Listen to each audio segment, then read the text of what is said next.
болсон байна. 19:00. За бүгдээрэнд энэ бичлэг үзэж байгаа цаг өдрийн мэндийг хүргье. За юуны өмнө та бүхэндээ багшийнхаа хичээлийг сонгоод орж ирсэнд баярлалаа гэж хэлье. За багш нэглээд өөрийгөө товчхон танилцуулчих. Тэгээд энэ удаагийнхаа лайваар йогийн туслах хэрэгсэл, тэгээд хичээл хөтөлбөр маань яаж явагдах вэ гэдэг талаар товчхон тайлбар танилцуулга хийгээд хадгалчээ. Та нар манай хүүд үзээрэй. За багшийг нь хишиг сүрэн гэдэг. За йогийн багшаар ажилладаг. За нурууны йог, анхан дууд шатны йогийг онлайнаар зааж байгаа. За танхим дээр ажилладаг байж байгаа. Танхимаа хаагаад ингээ онлайнаар яг цэвэр заагаад явж байгаа юм багш байна. За ерөнхийдөө бол нурууны йогоор бас дагнж ингэж ажиллахаар зорилго тавиад ингээ суралцаад, судлаад, заагаад ингээд явж байгаа багш байна. За багш нурууны йогийнхаа ангийг сая 1 сараас 24 оны 1 сараас онлайнаар авч эхэлсэн. Тэрнээс өмнө танхим дээр бас нэг нэлээд сар бас зааж исэн. За тэгээд тэр туршлагатаа үндэслээд бас йогийн багшийн багш бэлтгэх сургалтууд байна. Нэлийн хэд сургалтуудад сууж исэн. За тэгээд нурууны йогийн чиглэлээр сургалт явуулдаг юм эмчнэр бас байдаг. Тэр эмчнэрийн сургалтанд бас суугаад ингээд нурууны йогийн багш эмчнэрийн сургалтаас олж авсан мэдлэг, дээрээс нь өөрийнхөө туршлагаас олж авсан шав нартаа зааж исэн тэр туршлага дээр үндэслээд ингээд нурууны йогийнхаа хөтөлбөрийг боловсруулад ингээд та бүхэндээ зааж байгаа. За энэ хичээл маань ерөнхийдөө 1 сар үргэлжилнэ. За 1 сарын хугацаанд 7 хоногт 2 удаа йогийн хичээл, 1 удаа онлайн хичээл орно. За энэ группт маань 9 удаагийн йогийн хичээл, за бас 8 байлуу 8 бас 9 удаагийн лекц хичээл орсон байгаа. За 2 дахь 4 дахь өдрийн өглөө 6 цагт йогийн хичээл орно. За 2 дахь өдрийнхөө 8:30-аас 9-ийн хооронд йогийн лекц хичээл орно. За ингээд 7 хоногт 3 удаа хичээл орно. За та хэд маань одоо ингээд ороод ирсэн байгаа. Хамгийн эхлээд лекц нэгээс ахуулаад бүгдээр ингээ өөрийнхөө заваар ингээд ерөнхийдөө сонсчоор тэн дотор бас зөндөө хэрэгтэй юм ингээ багш нь ярьсан байдаг. Тэгээд тэн дотроос яг өөрийнхөө өвчний ингээ оншид тохирсон энэ зүйлүүдийг өөртөө тусгаж аваад тэгээ йог хийхдээ тэр зүйлүүдээ ингээд өөрийнхөө дасгал хичээлтэнд ингээ сайн ингэж шингээж хийж өгнө гэсэн үг шүү манайха. Одоо жишээлбэл хамгийн ихний лекцний дүр хичээл дээр нурууны лордоо цотгортой ингээд тэгшэрсэнгүүдээс үед ямар дасгал хийх үү, хийхгүй байх уу? За хийхгүй байна гэж байхгүй. Ерөнхийдөө йогийн тонгох гэдгийг бүх төрлийн дасгалуудыг хийн. Тэгвэл тухайн хүн маань өөрийнхөө биеийг мэдрээд маш зөөлөн, тайван ингэж хийнэ. Бид нар нөгөө гинтхэн нэг удаа ингээд заастаа йог сайн гин, за ийм л дасгал сайн гинлээ гэдэг ингээд өөрийгөө амар дайчлаад ингээд айгүй нөгөө биеийнхэн тэр далаацаас ингээд давуулаад хит хүчилж ингэж хийснээр нөгөө суур өвчин маань сэдрэх хүнд тусдаг ийм юутай аюултай ч ихэнх цаашаа ийм юу болдог, сөрөг зүйл болдог. Тэгэхээр айжмаар багаар ихсгээд ингээд айжмаар явна шүү. Гинтгийн ингээ огцон хүчтэй, ялангуяа та нар маань дандаа юм нэг өвчтөй нурууны асуудалтай хүмүүс байгаа шүү дээ. За ийм байна. Тэгэхээр багаар хийн. Лекцүүдийг нэгээс ахуулаад эс хүртэл нь бүх лекцээ сонсороо. За лекцүүд бол давхцахгүй. Одоо багш маргааш бас хуваар оруулчихна. Ямар нэртэй ямар лекц орох уу гэдэг хуваарийг оруулчихна. Тэр лекц дээр, тэр хуваар дээр өмнөх группт байгаа орсон лекцүүдээс дандаа өөр лекц явна. Тэгэхээр та хэд маань бас нэлээд олон төрлийн лекц сонсоод яг нурууны тухай, нурууны гам дэглэм юу гэдэг те, нуруугаа яаж арчлах уу, тордох уу гэдэг талаар нэлээд юм өргөн хүрээний мэдлэгтэй болж авнаа.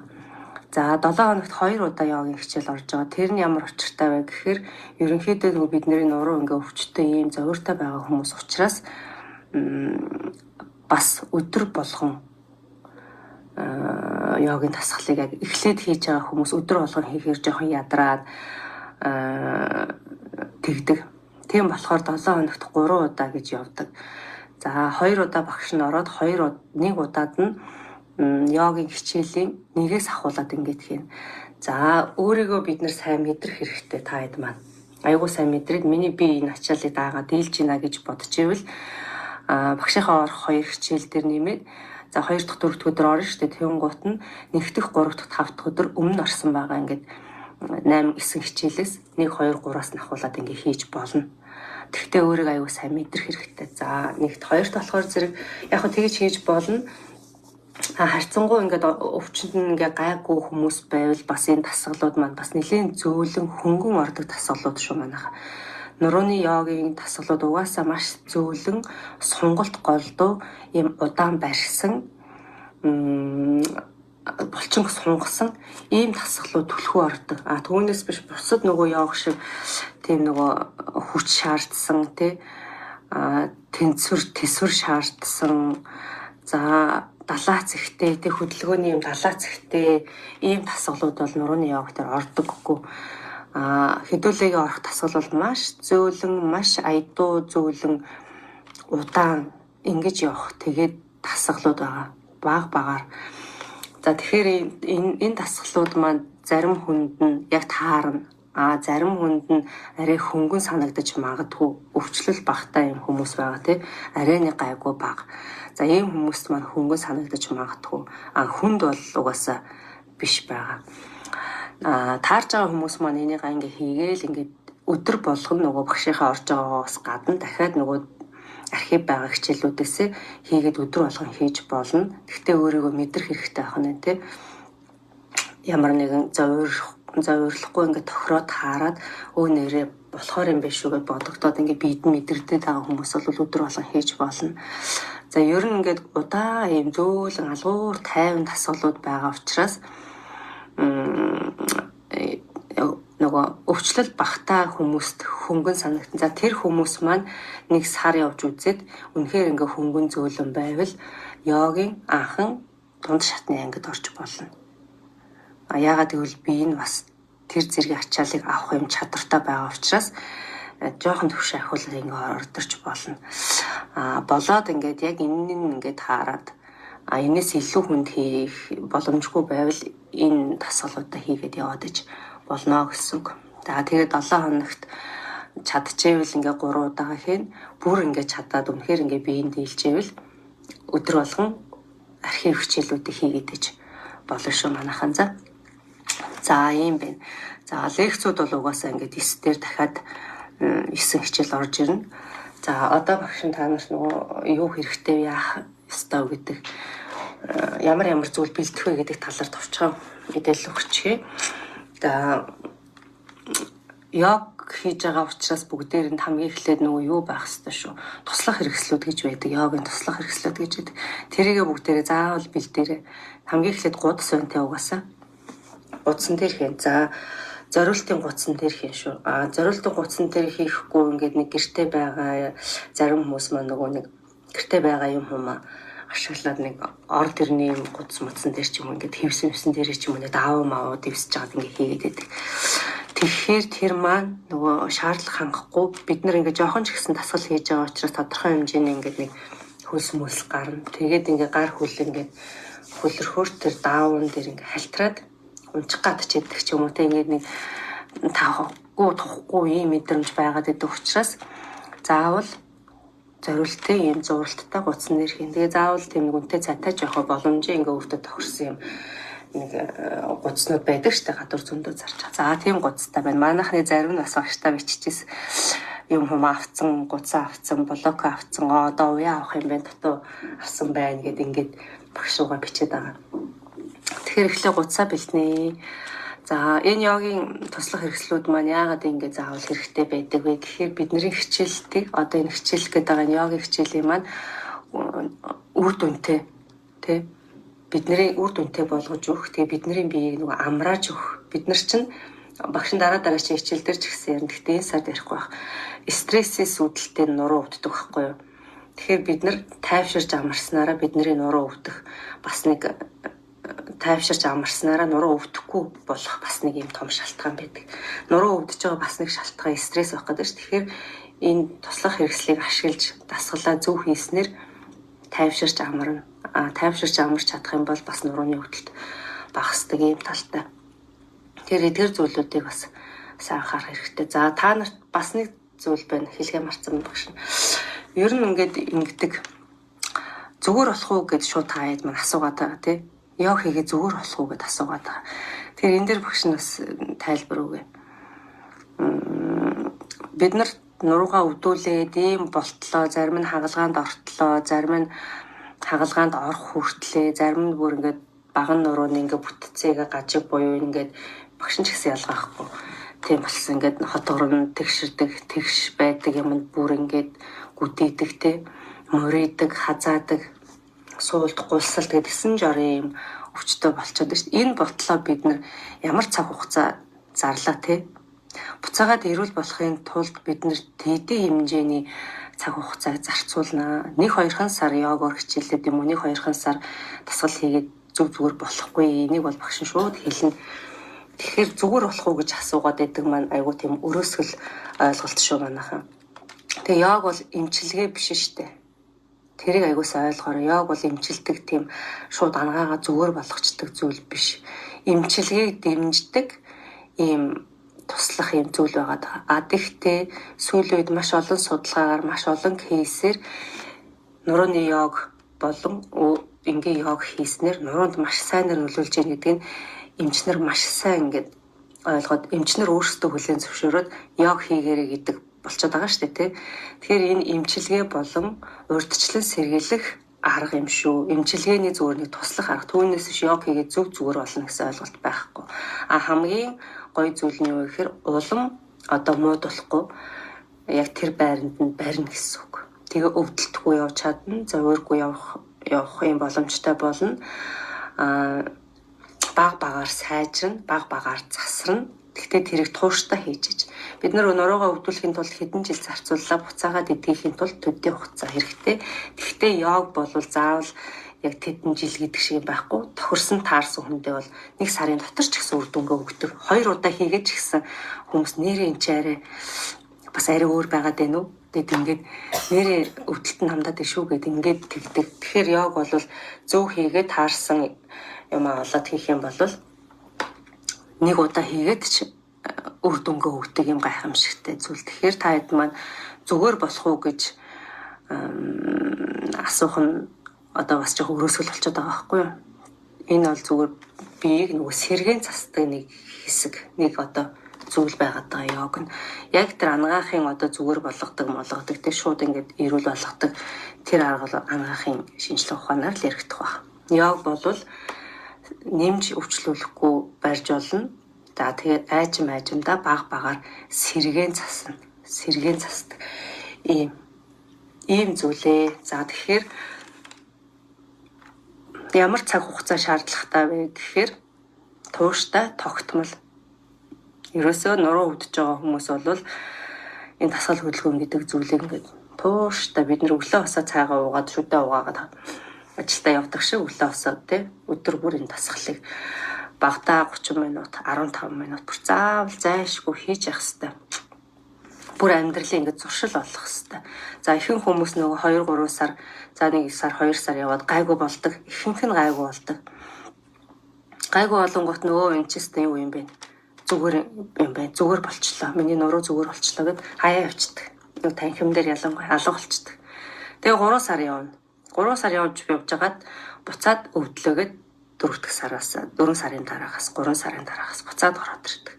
За дахиад 1 2 3 сар яваад гайгүй бол. Тийм гутаа дахиад алга бол. Ингээл хаяал хийгээл болол байх хооронд ч нөгөөдөг чи ингээл нэг сайжрал сайжирч муудах завсраа ингээ муудаад ингээ яваад идэг. Тэгээ улам хүмүүс нь муудахчаад тэгээд баг хагалгааны залт руу бүр шууд ороод ингээд муудахшдаг. Тэгэхээр тууштай дасгал хөдөлгөөн хийх хэрэгтэй. Одоо багшийнхаа курст одоо 1 сар суугаад 2 сар суучаад тодорхой хэмжээний бас ойлголт авчих шүү дээ. Тэгэхээр тэрийг гэртээ ингээ өөрөө биед агаад ингээ хийгээд агаарай гэж багш нас зөвлөмөрөн. Тэгээд үргэлжлүүлээд бас ингээ яваад иж болно. За багшийнхаа лекц бол ямар ч гэсэн 6 сар дараа 9 сар хүртэл орох хичээлүүд бол лекц давтагдахгүйгээр яг нуруунд хэрэгтэй маш олон мэдээллүүд орно. За орж байгаа йогийн хичээлүүд бол бас дутагдахгүй орохыг хичээн. Тэгвэл дотор байгаа хөдөлгөөн тасгалууд бол мэдээж яг нурууны явах зориулсан цөөхөн хэдэн тасгалыг ингээд уйлдуулаад хичээлийн бүтцээ зохиогоод ямар хүнд ямар тасгал нь илүү сайн байх уу гэдгээ бодоод боловсруулад ингээд аль болох олон ийм гоё хувилбаруудыг гаргаж ирж хичээлээ орохыг зорж байгаа. Ер нь бол тэгж ордог. За ингээд явнаа. За нуруу нь өвдчил байгаа бол ямар нэгэн асуудал байгаа л гэсэн үг шүү манайхаа. Зүгээр байгаа юм ер нь өвдөхгүй шүү дээ тий. Тэрийг манайхаа юус ойлгоор зүгээр байгаа юм бол хизээч өвдөхгүй. Ямар ч асуудал байгаа учраас өвдөж байгаа. Тэгэхээр манайхны ихэнх нь бас онш мэдсэн байсан мэдж байгаа. Оншоо мэдэхгүй байгаа ингээд хүмүүс маань заавал нэг үзүүлээд нэг эмчэд үзүүлээд асуугаад тэгээ нэг зураг авахулчаарэ гэж багш нас зөвлөмөр. Эрентгийн зураг, MRI зураг те. Эрентгийн зурган дээр ясны нөгөө бүтэц гажиг харагдана. MRI зураг дээр зөөлээд нөгөө мэдрэл авчуулагдсан байна уу, дарагдсан байна уу юу гэдэг. Тэгээд эвэрхий зүлхээлт чинь MRI зураг дээр харагдана. За тэгэхээр ерөнхийдөө өөрийнхөө тэр оншийг мэдээд тэгээ багштай хэлжүүлэх зүгээр. За тэгээ энэ лайвын дор ноц биш бол таад маань ингээд юугаа оншоо бас ингээд биччих юм бол багш нь бас нэг баримжаа аваад иймэрхүү хүмүүс байгаа гэдгийг нэг мэдээд тэгээд тэрэндээ тохирсон тасгалуудыг ороод за дээрээс нь за тэр тийм хүмүүсийн энийг одоо баг хийгээрээ арьсвал их хийгээрээ гэдэг ч юм уу ингээд зааварлаад явах учраас ерөнхийдөө ингээд бичээд өгчих юм бол багш нь харж агаад ерөнхий ингээд дундч ингээд гаргаад тэрэндээ тохирсон тасгалуудыг маргаашнаас эхлээд ороод явбал ороод явъя гэж бодож байгаа. Тэгэхээр та хэд маань бичээд өгвөл бас зүгээр шүү. За ерөнхийдөө юм байна. За тэгээ үүнтэй холбоотой ингээд бүх юмнуудыг та хэрэгтэй мэдээллүүдийг лекцээр орцсон байгаа учраас нэгээс нь ахуулаад 1 2 3 4 5 6 7 8 гээд 9 лекцээ заавал нэг сонсч ороо.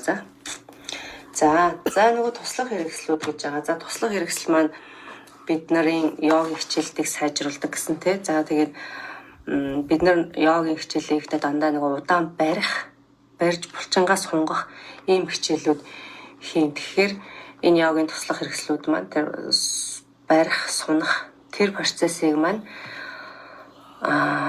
илүү одоо юу болгож өгнө. Амархан, тухтай болгож өгнө. За тэгээд бие дэвтэйхэн эмсэтгэл санаа тайван байлгаж тэнцвэржүүлж өгдөг. За тэгээд зөв байрлалд ороход энэ туслах хэрэгслүүд маань бидэнд тусалдаг, хялбар болгодог. За удаан барихад бас тусалж өгдөг. За йогийн энэ туслах хэрэгслүүдийг нөгөө нэг чимээгүй багш гэж бас хэлдэг. Тэгэхээр багш нь бол та нарт за тэгээрээ за ингээрээ гэд ингээд зөвлөд ингээд хэлээд ярьж байна. За тэгвэл энэ туслах хэрэгслүүд маань тэгж ярихгүй ч гэсэн яг багштай адилхан үүрэг гүйцэтгэж ингээд чимээгүй багш болдог баггүй юу. Тэгэхээр энэ туслах хэрэгслүүдийг маш сайн бэлдэж өөрсдөндөө хэрэглэнэ гэсэн үг шүү. За энерги багш гэж нэрлэдэг йогийн туслах хэрэгслийг. За энэ йогийн туслах хэрэгсэл маань мэдрэлийн тогтолцоо одоо бид нар нөгөө оюун тарих толгоонд маш их юм боддог шүү дээ. Тэр одоо мэдрэлийн тогтолцоог тэр элдв бодлуудыг нөгөө намжааж сэтгэлийн тэр долгислыг бууруулж ийм тайван тогтун байдалд оруулж өгдөг. За ямар зүйл хэрэгтэй вэ гэхээр зовн дээр за энэ иймэрхүү дээр байдаг байхгүй. За энийг та нар маань юуны бодингийн дээрээр бас орлуулж болно шүү. За нэг иймэрхүү байдаг. За ийм бодингийн дээр байхад болно. Ийм нарийн урт бодингийн дээр. За энийг бүгдээрээ хөлнийхөө доор ивэх, нуруунд доороо ивэх гэх мэтчлэн ингээд янз бүрийн ивээс болгож ашигланаа. За хан байна. Сандал байна. За энэ хоёрыг яах гэж хэрэглэх вэ гэхээр туршиж бид нар барьж хийн. За хэдийн нурууны йогийн зөөлөн тасгал орох ч гэсэн бид нар бас тэнцвэрийн тасгал хийн. Тэнцвэрийн тасгал хийхдээ ингээд та нарын бас зарим нэг нь йогт явж исэн хүмүүс байгаа шүү дээ. Тэгээ тэнцвэрийн нэг хөл дээр тогтох мохтгийн тэнцвэрийн тасгал хийхээр тогтохгүй бид нар ундаг тий. Тэгэхээр тэгж хийснээс унаад ингээд дондогноод ингээд анхаарал нь төвлөрөхгүй хийснээс хаана юм уу сандлаа түшээд хийвэл тэр хийж байгаа тасгалын үр нөлөө маань бидний биед бүрэн ингээд шингэж орж ирдэг. Хэрвээ ингээд нөгөө зарим хүмүүс нөгөө эготой тий ингээд би чадна гэсэн хүмүүс маань ингээд ямар нэг юм тусахгүйгээр ингээд унчих гад ингээд гэхдээ ингээд чичгнээд унчих гад ингээд дондогноод байгаа тэр хүний ингээд сэтгэл зүй бас аюу ингээд унчих үедээ ингээд бодоод ингээд сандарсан ийм сандрал дунд тэр тасгалыг хийж байгаа шүү дээ тий. Тэгэхээр нөгөө йогоос авах гээд байгаа тэр тайвшрал амар амгалан тий юу гэдэг тэднийг авч чадахгүй болдог байхгүй юу. Тийм учраас зүгээр гоё юмаа төвшөөд яг байралтаа ороод ингээд тэр тасгалаас үр нөлөөг авах нь чухал. Тийм учраас энэ туслах хэрэгслүүдийг хэрэглэн. Тийм учраас тэнцвэрийн байрал дээр энэ хан сандал ингээд төвшиж болох юмнуудад эхний ээлжиндээ тэнцвэрээ олдог болтлоо юу яа төвшиж ашиглаж хийнэ гэсэн үг туслах хэрэгслээ. За тэгэхээр юу яа гэсэн үг. Тэнцвэрийн байрлал ихтэй хан сандал хажуудаа байгаа зүйлсийг туршиж хийнэ гэсэн үг. За блокийг бол та хэд маань мэдчихэж байгаа тий дараачихын блок. Энэ блокийг заавал хоёр шиг байх хэрэгтэй. Энэ гэхдээ заавал иймэрхүү гадуур зөндөө загчаа та нарт зарим нэгэнд нь бол байж байгаа. Ийм байдлаар нь хэрэглэнэ. Ийм байдлаар нь хэрэглэнэ. Ийм байдлаар нь төвшин. Ингээ гурван талаар тий. За хамгийн хэрэгтэй юм шүү манайха. Энэ блокийг хоёр шиг бүр заавал хажуудаа байлгах. Энэгүүгээр нурууны йогийн хичээл орохгүй шүү. Манайхан за. Тэгэхээр энэ хоёрыг бүр заавал бэлтэнэ. Бид нар бол тэгээ та хэд маань одоо лекц нэгээс нь ахуулаад үзээрэй. Бүр заавал үзээрэй. Ядаж өнөөдөртөө багтаад 1 2 3 лекцээ сонсчоор тэгээд тэр нөгөө мэдрэлийн өвдөлт гэдэг лекц байгаа бас. Тэрийг бас сонсчоор за тэрэн дээр багш нь ямар далаацтай тонгоох уу гэдгийг гэдгийг бүгдийг хэлсэн байгаа. Тэгэхээр яг тэр зарчмаараа маргааш өглөөнөөс ахуулаад хичээллээ шүү дээ. Хит бид нэр тонгоох юм тасгалыг ер нь альч юун дээр хийхгүй. Гэхдээ тонгоож хийн. Тонгоож хийхдээ бид нар дандаа гарныхаа дор энэ блокийг тавих учраас юу яа. Энэ блок заавал хэрэгтэй. За одоохондоо ингээ байхгүй маргааш энэ хичээл ороход блок байхгүй бол сандал бэлдээд нэг бол ийм том зузаан ном байдаг штэ. Тийм номыг бас бэлтчих. Тэгээд явцын дундаа ийм блокийг заавал өөрсөнд аваарэ. Бэлдээрээ. За ийм блок байна. Тэгээ нуруугаа бид нар бол дандаа ихц байлгах ёстой гэдэг мэдээллийг тэр юун дээрээс эхний 3 4 тэгээд тэр суудлын мэдрэлийн өвдөлт гэдэг хичээл дээр багш нь ярьсан байгаа. Ер нь лекцүүдээ сонсоор тэгээд дандаа нуруу ихц байхаар бүх тасгалыг хийнэ.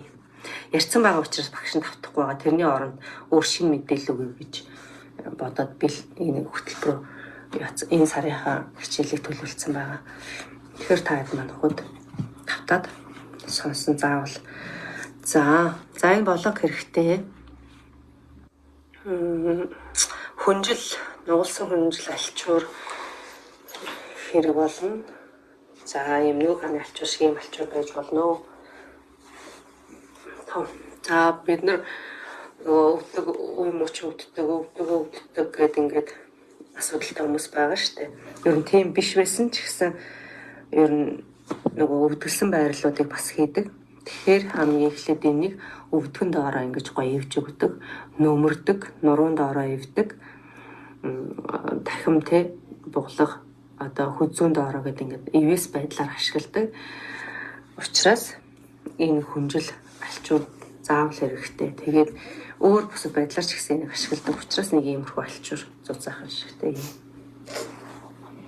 юм байна. Томны хувьд ч авал том л та. Гэтэ иймэрхүү шаарах хэрэгтэй альчуур иймэрхүү л альчуур байгаа дээ. За ийм альчуур. За эндээс зузаан ч үйж болно.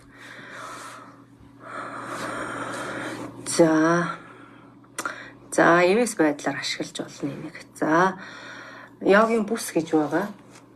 Энэ байна. За энэ бол биднэрт бас хэрэгтэй. За өнөө маргааштай биднэрт энэ бус маань байхгүй бол нөгөө тэлээ ч юм уу те ийм уяа ч энэ уг нь юуны гэр мэрийн бүслүүр шиг бүслүүр гэдэг штэ. Ийм материал. Гэрийн бүс ингээд нэг презент шиг юм шиг ийм материал ахгүй юу. Тэгэхээр ингээ орлуулж болохоор ингээд нэг 2 метрийн орчим юм уу? Тий. Нэг 2 метр орчим юм байна. Нугалахаараа ингээд 4 нугаларч байна яг ингээд. Иймэрхүү дуурт юм юу. За түрдээ та хэд маань тэлээ мэлээ ч юм уу тийм бүсээр ингээд төр орлуулчаад угаасаа л йогийг насан туршдаа байнга хийх учраас энэ эдгээрийг бүр заавал бэлдээд өөртөө авчих. Тэгэл насаараа л хийнэ гэсэн үг шүү дээ. Дандаа хэрэгтэй юм чи байнгын цаашд. Ер нь бол нуруу өвддөг хүмүүс бол өдөр тутамдаа тасгалыг насан туршдаа л хийнэ гэж ойлгох хэрэгтэй. За энэ бүс хэрэгтэй. За бүс яагаад хэрэгтэй болоод байна вэ гэхлээр бид нар нөгөө хөлтөө бас их ажиллана. Хөл рүү ч нөгөө мэдрэл дарагдаад ингээд хөл янз бүр болчиход байгаа шүү дээ бид нарыг. Тэ? Тэгэхээр хөлийг маш сайн сунгаж хөлтэй ажиллах дасгалууд бас тодорхой хэмжээр хийгддэг учраас энэ бүс бол зайлшгүй хэрэгтэй. За ийм зүйл байна. Дараад нь за сандал хэрэгтэй гэсэн зарим үед бид нар сандал дээр сууж агаад йогийн дасгалыг бас хийн. Тэгэхээр нөгөө суугаад хөл ингээ бүтэн газар тавихад таарж яхаар тийм юу сандал хэрэгтэй. За нүдний дэр за йог нөгөө йогч нөөрөө стресс ядаргаа тайвшруулах биднийг амар тайван тий энэ бодлын энэ толгой дээр үлдэж байгаа бодлын долгисол бодол тий маш олон юм бодлосоо болоод бид нар ч стресстэй байгаа шүү дээ. Тэр зүйлээс ангижруулах. Тэгээ ялангуяа нурууны йогч өөрөө удаан барьж удаан сунгаж бүр ингээд тайван